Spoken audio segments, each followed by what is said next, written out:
തീർത്ഥയാത്രയിലെ ഇന്നത്തെ വീഡിയോയിലേക്ക് ഏവർക്കും സ്വാഗതം. ഇന്ന് കർക്കിടകവാവാണ്. കർക്കിടകവാവ് ആശംസകൾ എല്ലാവരെയും. ഈ ബോംബെയിലെ ഒരു കാഴ്ച, മഹാരാഷ്ട്രയിലെ ഒരു കാഴ്ച എത്തിക്കുക എന്നുള്ളതാണ് ഈ വീഡിയോയിലൂടെ ഉദ്ദേശം. നമുക്ക് വീഡിയോയിലേക്ക് കിടക്കാം. ഇവിടെ നിങ്ങൾ ഈ കാണുന്ന കടൽ തീരത്തിൻ്റെ ആ ഭാഗത്തായിട്ട് ആറ്റോമിക് പവർ സ്റ്റേഷൻ ഉണ്ട്.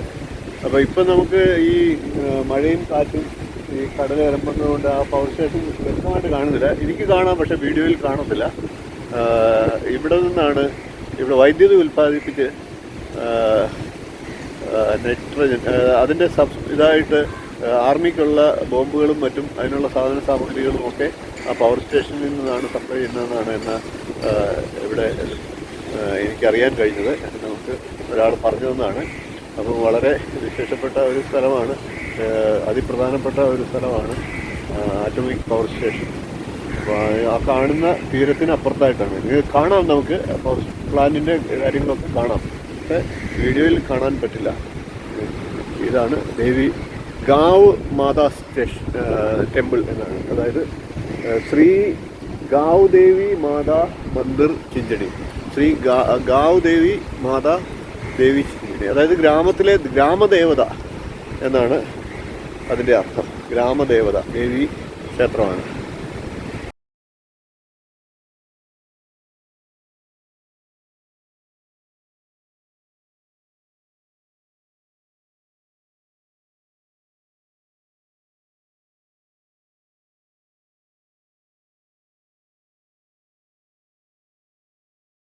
ചെയ്യുന്നുണ്ട്, കുട കയ്യിലുണ്ട്, പക്ഷെ നിവർത്തി പിടിക്കാൻ പറ്റുന്നില്ല. അതുപോലെ കാറ്റാണ്, കുട എല്ലാം നാശമായി പോകും. അപ്പോൾ അതുകൊണ്ട് നല്ല കാറ്റാണ്, നല്ല പ്രകൃതി ഭംഗിയാണ് ഇവിടുത്തെ കടൽ തീരത്തിന്. നല്ല മഴയില്ലാത്ത സമയത്ത് ഇവിടെ കടൽ തീരം നല്ല ശാന്തമായിരിക്കും. എനിക്ക് തോന്നുന്നു ഒരു 100-200 മീറ്ററോളം കടൽ ഇപ്പം ഞാൻ കാണിച്ച വീഡിയോയിലുള്ളതിൽ നിന്ന് കടൽ വെളിയിലേക്ക് അകത്തേക്ക് കയറും. അപ്പോൾ ആ സമയത്ത് അവിടുത്തെ മണ്ണ് നല്ല ഉറച്ച മണ്ണാണ്. ഡ്രൈവ് ഇൻ ബീച്ച് എന്ന് പറയാവുന്ന, വണ്ടി ഓടിച്ചു പോകാം, അത്തരം ഒരു ബീച്ചാണിത്. അപ്പോൾ ഈ ക്ഷേത്രത്തിൻ്റെയും ഈ പ്രകൃതിയുടെ ഭംഗിയും, ചിഞ്ചണി എന്നാണ് ഈ സ്ഥലത്തിൻ്റെ പേര്. ചിഞ്ചണി എന്ന സ്ഥലത്തിൻ്റെ ഈ ക്ഷേത്രത്തിൻ്റെ വിശേഷമൊക്കെ നിങ്ങളിലേക്ക് എത്തിക്കുക എന്നുള്ളതാണ് ഉദ്ദേശം. ഇവിടെയാണ് നമ്മൾ ബലികർമ്മങ്ങൾ ചെയ്ത ഹാള് നല്ലൊരു ഹാളാണ്.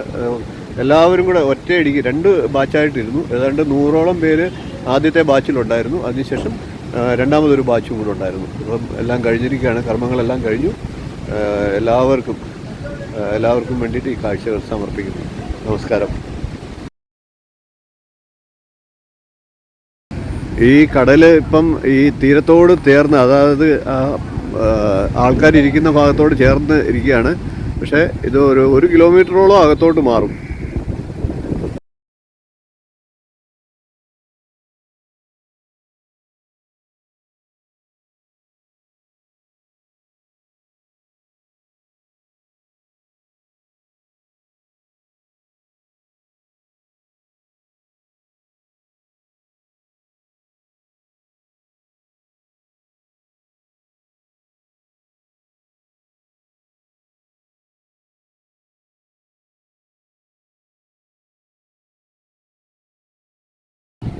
നമസ്കാരം. ഇപ്പോൾ മുംബൈയിൽ മഹാരാഷ്ട്രയിലെ ബോയ്സറിന് അടുത്ത ഏകദേശം 10 കിലോമീറ്റർ ദൂരെയുള്ള ഒരു കടൽ തീരത്താണ്. ചിമ്മണി കടൽ തീരം എന്നാണ്, ചിമ്മണി എന്ന് പറയുന്ന കടൽ തീരത്തിനടുത്താണ്. ഇവിടെ ബലികർമ്മത്തിന് ഈ കാണുന്ന ഹാളിലാണ് ബലികർമ്മങ്ങൾ ഇവിടെ നടക്കുന്നത്. എനിക്ക് പുറകിൽ കാണുന്ന ഹാളിലാണ് ഇത്. എല്ലാ വർഷവും ഇവിടെ ഞാൻ വരാറുണ്ട്. അപ്പോൾ ഈ വർഷവും ഭംഗിയായി ഇപ്പം കർമ്മങ്ങളൊക്കെ പൂർത്തിയാക്കി.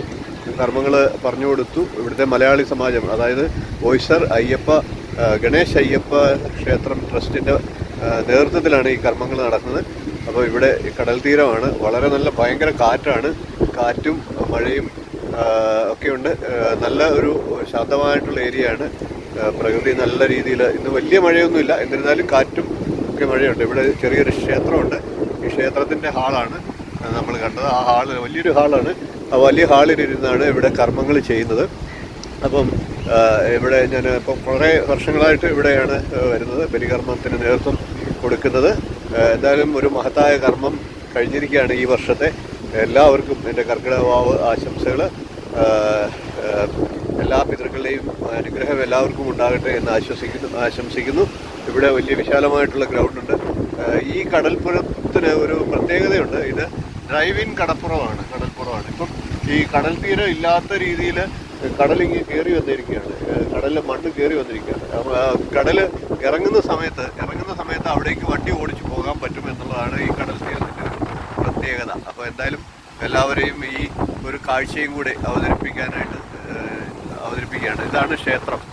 ഈ ക്ഷേത്രമാണ്, ഇവിടെ ഒരു ക്ഷേത്രമുണ്ട്, ദേവിയുടെ ക്ഷേത്രമാണ്.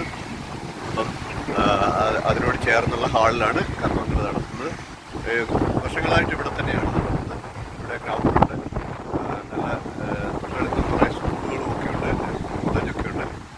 അപ്പോൾ എല്ലാവരെയും ഈ വിവരം ഒന്ന് എത്തിക്കുക എന്നുള്ളതാണ്. എല്ലാവർക്കും നമസ്കാരം. തീർത്ഥയാത്രയിലെ ഇന്നത്തെ വീഡിയോ എല്ലാവർക്കും ഇഷ്ടപ്പെട്ടുവെങ്കിൽ ഒന്ന് ലൈക്ക് ചെയ്യുക, ഷെയർ ചെയ്യുക, ചാനലൊന്ന് സബ്സ്ക്രൈബ് ചെയ്യുക, നിങ്ങളുടെ അഭിപ്രായം കമൻറ്റായിട്ട് അറിയിക്കുക. നമസ്കാരം.